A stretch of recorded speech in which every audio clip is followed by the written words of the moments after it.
Hello दोस्तों, welcome to our channel Tiwari and family blogs में। तो मैं आशा करता हूं कि अभी तक हम आपने हमारे शादी के सभी ब्लॉग्स को देख लिया होगा और काफ़ी ज़्यादा एंजॉय किया होगा। तो फिलहाल अभी बता दूं कि आज हमारे घर से बारात निकल जाएगी और कुछ ही समय बाकी है बारात निकलने में।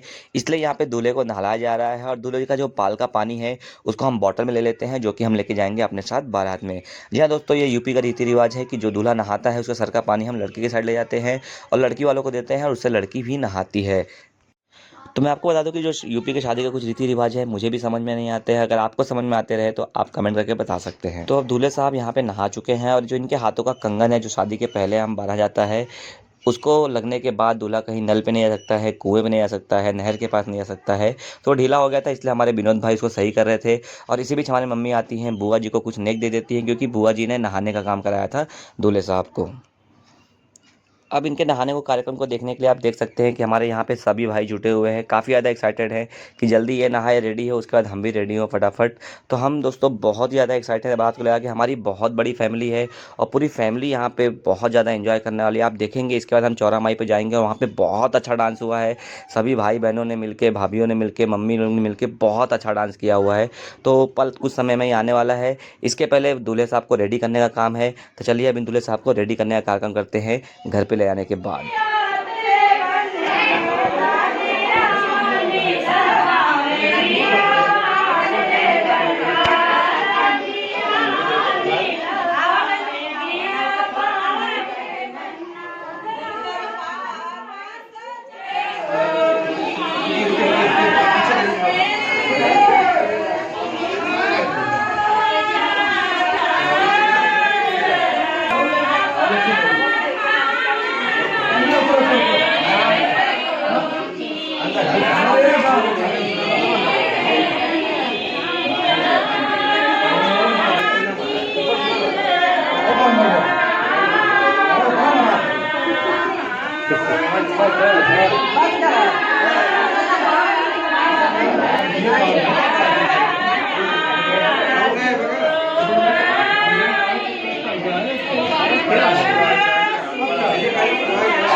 आप ऐसे हो गया हुआ है कार्ड और दो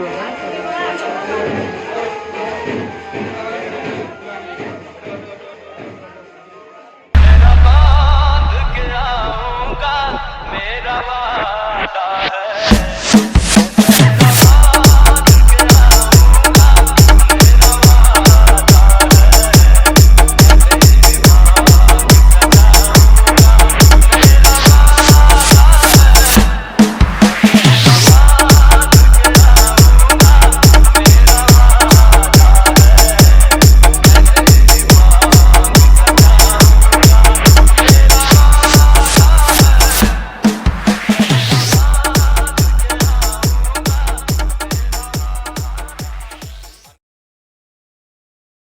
बॉयफ्रेंड बताले का बाबू सावली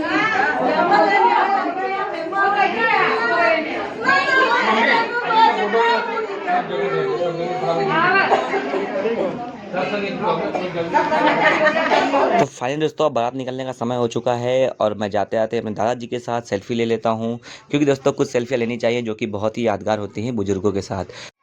तो अभी आप हमारे घर के सामने का सीन दे सकते हैं, जो कि पूरे फैमिली मेम्बर लोग यहाँ पे जमा हुए हैं। जी हाँ दोस्तों, पूरा एक गांव नहीं है, हमारा फैमिली मेम्बर ही है। आप देखिए कितनी ज़्यादा भीड़ लगी और आगे यहाँ पे रथ जा रहा है।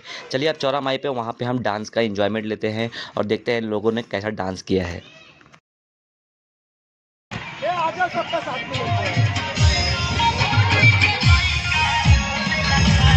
टेंगे टेंगे खाली टेंगे चालू हो गया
धनंजय राजा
तो दोस्तों आप देख सकते हैं कि हमारे फैमिली मेंबर्स ने कितना ज़्यादा एंजॉय किया है, कितना ज़्यादा डांस किया है चौरामाई पे। नॉर्मली हम यहाँ पे आधा पौना घंटा डांस करते हैं, लेकिन हमारे इस छोटे भाई अंकित की शादी में लोगों ने यहाँ पे कम से कम 1.5 घंटा डांस किया है और बहुत ही ज़्यादा एंजॉय किया है। तो फिलहाल यहाँ पे देख सकते हैं हम घर की जो महिलाएं हैं वो तो बारात जा नहीं रही हैं, इसलिए वो हमें बाय बोलते हुए आपको दिखाई दे रही हैं। हम इनको बाय बोल देते हैं। उसके बाद मैं चल देता हूँ अपने गाड़ी की तरफ, जहाँ पे मेरा गाड़ी मेरा इंतजार कर रही है। मैं दूल्हे की गाड़ी में जाने वाला हूँ बारात में, इसलिए अब देखिए यहाँ पे मैं ढूंढ रहा हूँ कि भाई कहाँ गई मेरी गाड़ी। तो मैं देखता हूँ कि चौराहा के थोड़ा सा आगे खड़ी है और मैं बैठ के निकल देता हूँ। तो चलिए अब मिलते हैं नेक्स्ट ब्लॉग में, जहाँ पे हम बारात के बारे में बात करेंगे, हमारा बारात में कैसा स्वागत हुआ।